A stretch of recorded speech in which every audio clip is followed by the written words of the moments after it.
Review mode. Let's go! Pagdating sa motor, ako'y nakafocus, detalye bawat pyesa walang... So ayun nga mga boss, no, sa lahat ng mga nagtatanong, magkano nga ba ang ganitong motorcycle? 175cc sa halagang 48,500 at syempre available po sila sa installment. Ilalagay ko sa screen nyo para at least meron tayong reference kapag kumuha tayo ng hulugan. So sa tingin nyo, sulit nga ba ang presyo niya ngayong 2026? Comment nyo naman yan. At para dun sa lahat ng mga nakagamit na ng ganitong motorcycle, baka pwede nyo i-share dyan sa comment section ano nga ba yung mga naging experience nyo sa motorcycle na to. Ayos na ayos yan. So yun nga mga boss, no, sa lahat ng mga nagtatanong magkano nga ba ang ganitong motorcycle tayo nagkakahalaga, nandyan sa screen nyo, papakita ko na lang para at least meron tayong reference kapag kumuha tayo ng cash at hulugan. So sa tingin nyo, sulit nga ba ang presyo niya ngayong 2026? Comment nyo naman yan. At para dun sa lahat ng mga nakabili na ng ganitong motorcycle, baka pwede nyo i-share dyan sa comment section ano nga ba yung mga naging experience nyo sa motorcycle na to. Ayos na ayos siya. So yun nga mga boss, no, marami na namang naglabasan na pang-tricycle ngayong buwan na to, no? So uso na naman ano. Uso na talaga dati pa ang pang-tricycle or mga pantra, lalo na sa mga pang-custom. Ito talaga yung mga madalas na binibuild, okay? So yun na mga boss, no, available na nga po dito ang Agimat 175, naka-Euro 3 na rin ang isang to at tingnan nyo naman. Para siyang Philippine flag, yung kanyang design para dito, and yung kanyang headlight na naka-projected lamp tayo rito, LED na rin yan. Iba, yung headlight nito, alam niyo naman, dahil nga Agimat, tapos parang inspire siya sa flag ng Philippines. Okay, so dito naman sa headlight niya, ito yung parang naging araw. Kasi meron siyang projected lamp sa gitna, tapos parang may mga, alam mo yung lining na LED na rin yan. So kapag umilaw siya, makikita natin yung ilaw niya is para siyang araw. Yun yung parang naging ano niya, simbolo. Okay, so yan, maganda yung headlight. Nakapa ano tayo rito, box type. Okay, may mga chrome design dito. And yung FKM niya, akala ko emblem nung una, pero sticker pala siya. Sticker siya, ayan o. Or parang dinikit dito. Hindi ko alam kung yung kabuuan na to sticker siya. Ayan. So busina, meron tayong reflector, naka rubber boots, kanyang fender metal, maganda yung kanyang telescopic fork, yung paint job, maganda rin yung finish, naka drum brake tayo rito, wide spoke, at yung kanyang size is 2.75 by 17.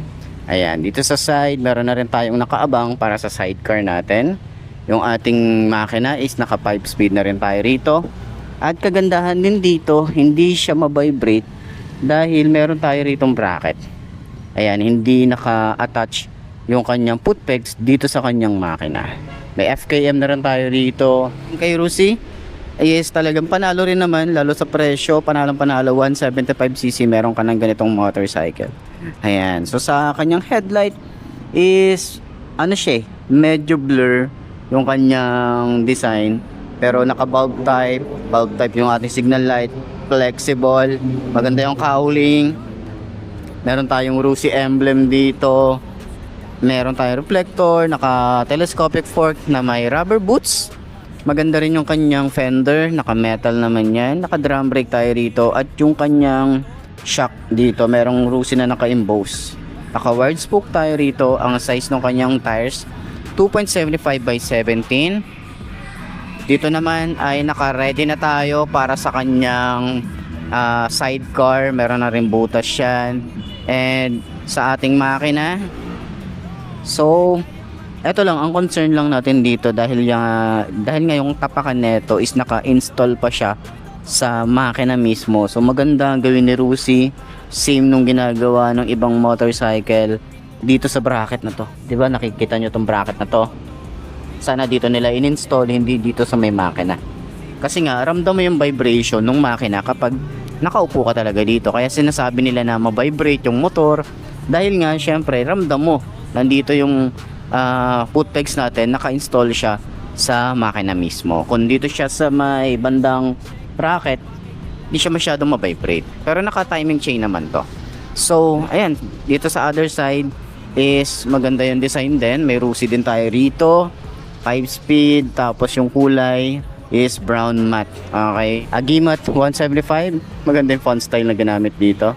Naka dual head shifter na rin tayo rito. Foot pegs niya hindi napipleep. Combination ng rubber and metal. Same dito sa ating foot pegs para sa angkas. Naka twin shock na rin tayo rito. Ayan, kabilaan naman yan. So pwede nyo tanggalin yan kung gusto nyo ng tig-isa lang na shock. Pwede. Meron na rin tayo ritong chain cover. Sprocket size natin dito ay wala siyang nakalagay na size, pero malaki yung sprocket nya. Ayan. So dito naman sa likod, ang size ng kanyang tires ay 3x17. So naka drum brake na rin tayo rito. Yung kanyang signal light harap at likod is naka bulb type na rin tayo rito. Ayan, flexible naman siya.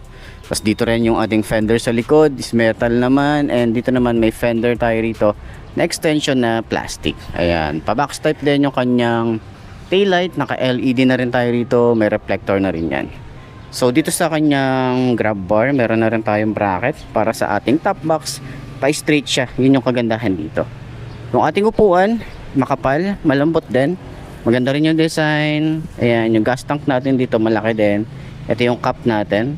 Ayan. Tapos yung ating handlebar, naka-upright position. Ito naman yung switches natin, simple lang. Meron tayo rito park light, headlight, hazard switch, electric starter, yung kanyang rubber dito. Ayan, meron tayo sa lever. Front brake, smooth lang. Grip natin makapit. Throttle, medyo malalim. Dito naman sa clutch, smooth lang din. High and low, signal light, and busina. Okay.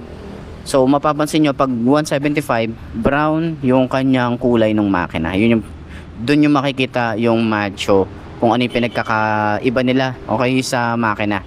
So sa 125 ang makina niya ay silver. Ay hindi, 150 silver, tapos yung isa parang may pagka tama ba, gray yata. Ewan ko kung ano yun, black and silver or gray. Ayan. So naka dual head shifter tayo rito. Yung ating foot pegs hindi na flip, combination ng rubber and metal. Ito rin naka round style naman tayo dito sa foot pegs para sa angkas. Naka twin shock tayo rito. May ano rin tayo rito, may chain cover. Ang size naman dito sa ating tires is 45T. Malaki talaga yung sprocket size. Okay. So sa likod, ang size natin sa gulong ay 3x17. So sa upuan, meron tayong makapal na upuan dito. Pwede nyo patabasan yan kung gusto nyo patabasan kung medyo natataasan kayo, di ba? Ayan. So yan. Hindi naman siya ganun kahaba eh. Talagang dalawa yung kasya lang dito. Hindi siya katulad nun sa Barako na sobrang haba eh, no? Yung ating gas tank, ito metal naman na to. Okay, malaki din yung gas tank niya.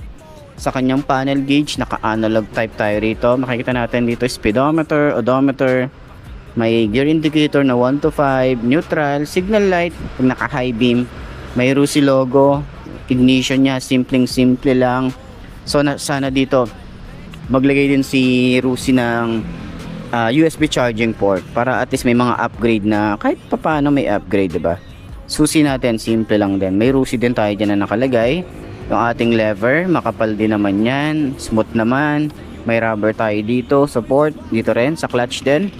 Smooth lang din. Switches natin dito. Park light, headlight. Meron tayong hazard switch. Electric starter. Yung grip natin dito, makapit naman. Tsaka payat. Tapos, medyo malalim lang. Pero responsive naman yung ating throttle. Ayan.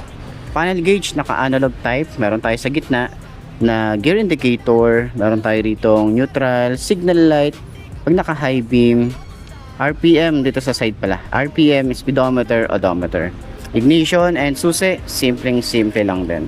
So dito tayo, ito pa nga pala, ito yung agimat, tingnan nyo naman, yan, meron tayong agimat dyan. So talagang related yung pangalan niya dun sa mismong medyo creepy lang talaga. So dito naman sa sides, tambucho natin, meron din tayong cover. Metal din naman yan. At meron din tayong kickstart. Yung ating carb type dito or yung carburetor natin dito is Japan technology siya. So denim. Denim ba? Denny. Ayan, Denny. Japan technology yan. Rear brake pedal, smooth lang din. Malapad yung ating tapakan dito. So, ayan, naka Euro 3 na rin ang isang to. Ito naman yung side natin, decals. Ganda, no? Inspire siya sa Philippines. Philippine flag, ayan. Dito naman, meron tayong high and low, signal light, and busina. Ayan. Gas tank, ito yung tsura nya. Okay? Ito naman, may bracket tayo rito para sa top box. Maganda na rin yan kasi nga pantay or flat. Okay? So, sa ating tail light is naka halogen bulb. Signal light natin, halogen bulb, tsaka flexible naman yan. Ayan, flexible. So, lagay ng plate. May fender din tayong maliit dito. And sa tambucho, meron din tayo rito ang cover na metal, metal din yan. May kickstart din tayo rito. And ito, Macho 175 yung makikita natin. So, naka Euro 3 na rin to. At maganda rin yung kanyang carb. Dahil nga, ano na rin to, Japan technology na rin yung ginamit na carb dito. Kaya maganda at quality din yung carb niya. So, hindi basta-basta nasisira. Okay? So, rear brake pedal, smooth lang din.